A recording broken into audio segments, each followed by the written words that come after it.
So last time I got everything tacked on that I needed, and now it's time to take the cab back off so that I can get to the tops of all that stuff and finish welding it in. I've gotta take a little time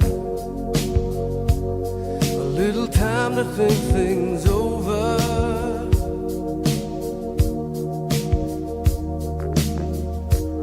I better read between the lines in case I need it when I'm older.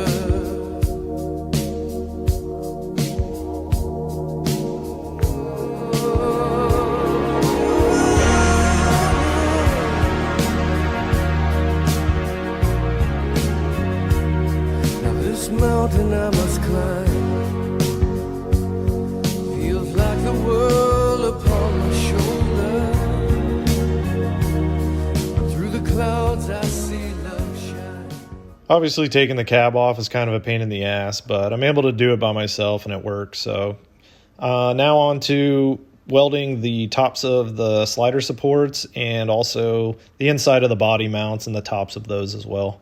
And I'm going to start with this cross member that I built last time. I cut some holes in it for fuel lines and then also just drainage. So getting that going and getting that into place. And I just had to let it find where it wanted to sit, make sure it was nice and square. My older gas tank was shorter, so it kind of sat back a little bit further. Hopefully this doesn't affect the drive line at all. And then I just went ahead and welded that all into place. And now onto those 3 straps at the back of the gas tank holder. I just tacked them on and then hammered them over, and then cut off the access. That way it kind of grabs onto that top bar and I get a lot more surface area for welding.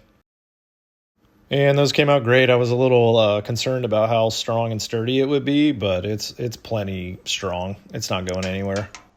I dropped the tank and got it out of the way. I still have to weld in some stuff on that cross member and also started working on the rear shock mounts. I went ahead and just cut the old ones off that I had made a while back. I never had an issue with them, but I figured I'd go ahead and gusset those as well with these little pieces. Once I figured out the shape for those, I just went ahead and made 3 more and then burned those all in. So those should be super strong and sturdy now. Then I just got to work getting all the welding done on the slider supports, the body mounts, and some of the stuff on the cross member.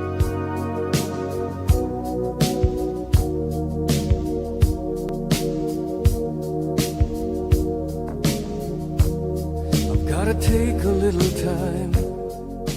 Since everything's off, I might as well go ahead and beef it up a little bit more. So I decided to cut these triangles just for a gusset for the rock slider supports. I'm going to do a long one on that long one, obviously up front, and then some smaller ones in the back.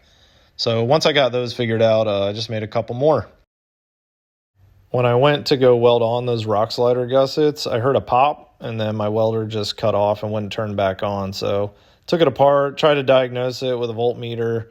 I thought it was the switch, so I tried to put this 12-volt automotive switch in there, which clearly couldn't handle it and just kind of popped and exploded. So I decided to get a 30-amp house switch and wire that up and see if maybe that was the issue. But I got nothing, so it obviously wasn't the switch. I tried a few more things to diagnose it, but eventually I was just stumped and found a welder repair shop. The guy was really cool. He determined that it was the fan motor has some sort of breaker in it, and he's got to order that part. It's the holidays. It's going to take about a week. So just to keep the project moving forward, I decided to move on to painting the tank bracket and the tank itself. A little bit frustrating just because I only had like 2 more hours of welding to do, and then I could move on to painting the frame and getting the cab back on and painting it, but there's still stuff to do, so I'm just going to move on to do some of these smaller things. Got everything painted up and then switched over to printing that last design that I released. I hand draw everything and then digitize it and manipulate it in Photoshop and then burn my own screens and rinse them out in the shower, and then I print them here at my house. I have a small screen printing press. This round I decided to do some sweaters, being that it's getting cold out, and those are available up on the site if you're interested. Just to keep moving ahead, I decided I needed to take the axles out for the next step so that I can start painting the frame once I get everything welded up.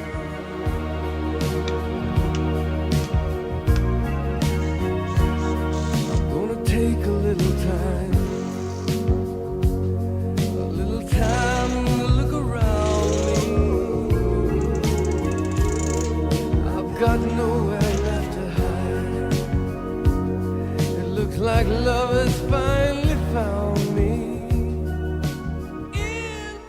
I called the repair shop just to see where they were at with my welder. It had been like 2 weeks, and I heard the guy get off the phone in the background and start yelling about how he didn't order the part because the guy didn't tell him. So went ahead and borrowed my buddy's flux core welder, and I'm just going to finish it up with this for now.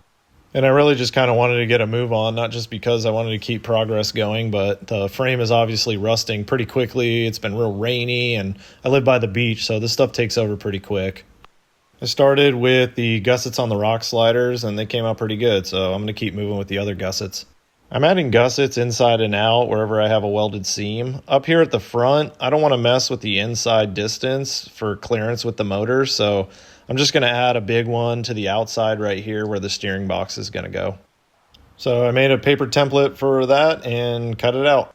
I had to put a little bend in it. I used the hitch vise to do that, and they came out pretty good. Next, I did the long one up front where the steering box is going to go, and I did one of these on both sides. And I got those on. I was concerned being that they'd be so visible that the welds wouldn't look as good with the flux core, but they turned out fine.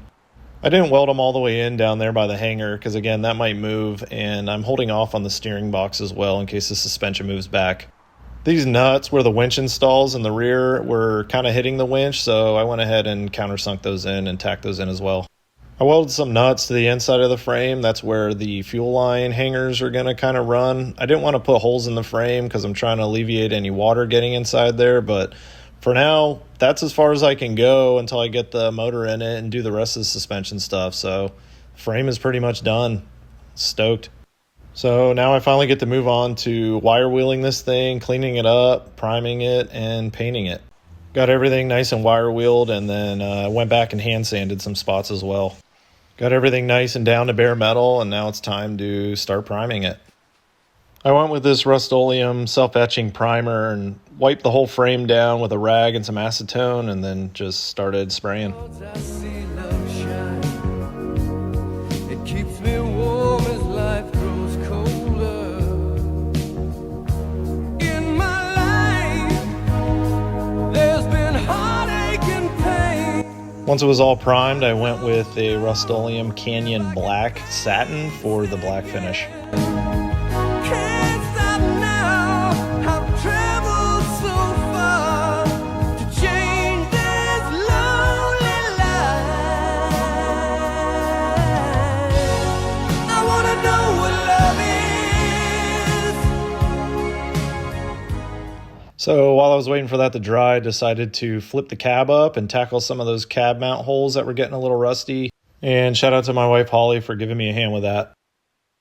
This side's not too bad, but this side's getting a little out of control, and then the ones at the bottoms are kind of rusty. So my plan is to just stick a 1/4-inch plate over all of it and tack it into place, and then sandwich another one on top inside the cab, and I think that's good enough for me.